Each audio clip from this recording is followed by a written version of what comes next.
개성 있는 캐릭터와 과감한 드립으로 메인 MC까지 올랐던 개그우먼 박나래는 절친 장도연과 비교되며 많은 논란 속에서 내리막길을 걷고 있습니다. 박나래는 개그우먼 동료들 중에서도 유난히 무명 시기가 힘들고 길었죠. 고등학생 때부터 아르바이트를 하며 학비와 생활비를 벌어야 했고 월 30만 원으로 생활했던 무명 시절에는 밥도 챙겨 먹지 못하며 힘든 시간을 보냈다고 하죠. 그로 인해 박나래는 인기를 얻고 나서 돈을 빌려달라는 주변의 부탁을 거절하지 못했는데 가난했던 무명 시절 때에도 친구 김지민에게 100만 원을 힘겹게 모아 빌려줬다고 하죠. 유명해진 뒤에는 양세찬 양세형 형제에게 이사비를 2억까지 빌려줄 수도 있다고 대답했는데 이렇듯 타고난 일이와 유쾌한 성격 그리고 몸을 사리지 않는 개그에 대한 열정 덕분에 큰 인기를 누리게 된 박나래는 마침내 지난 2019년 MBC 방송연예대상에서 대상을 수상합니다. 그런데 커리어의 정점을 찍고 난 이후부터 박나래는 여러 구설수에 휩싸이게 되었죠. 옆집 누나처럼 편안하고 유머러스했던 그녀에게 그동안 대체 무슨 일이 있었던 걸까요? 연예계 대표 의리녀로 불렸던 그녀였지만 이 다정한 성격이 모두에게 발현되진 않았나 봅니다. 몇 년 전 있었던 기안84 생일 몰래카메라 사건을 보면 박나래가 이렇게까지 못된 사람이었나 싶죠. 지난 2021년 방영된 나 혼자 산다에서는 기안84가 설레는 마음으로 멤버들을 초대했으나 박나래를 비롯한 출연진이 꼭 가겠다고 약속해놓고 정작 자리에 나타나지 않는 의도적인 장난을 치고 진심으로 속상해하는 기안84의 VCR을 보면서 놀리고 조롱하는 듯한 모습을 보였습니다. 결국 이 사건을 계기로 나온산 제작진과 출연진은 대중들에게 큰 비판을 받게 되었는데요. 특히 주축 멤버였던 박나래는 이 사건을 통해 그간 쌓아온 의리 있고 호감 있는 이미지를 잃습니다.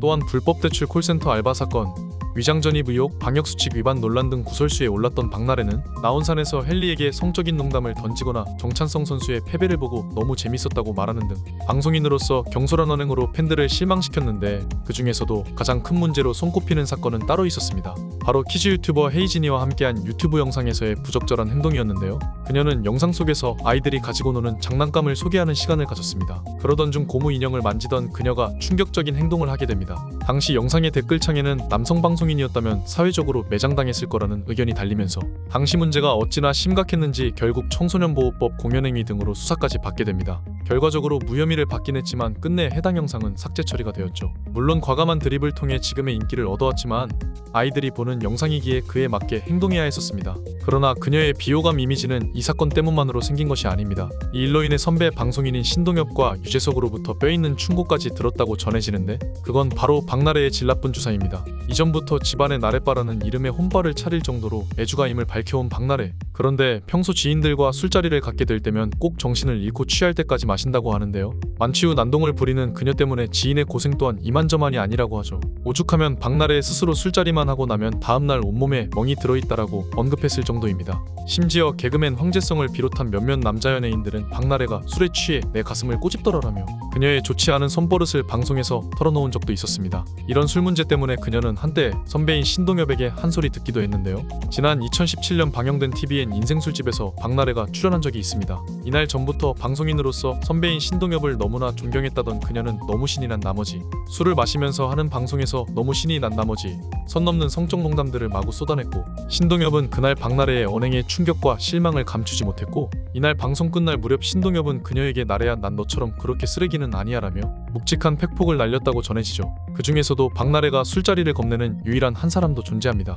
당시 고정 프로그램이 없어 방황하던 박나래를 위해 유재석이 런닝맨 회식팀에 초대했는데 이때 남이 회식 자리라 민망할까봐 옆자리에 앉히며 살뜰히 챙겼던 유재석. 그는 그에게 민폐를 끼치지 않기 위해 박나래는 처음 술을 자제했다고 하는데요.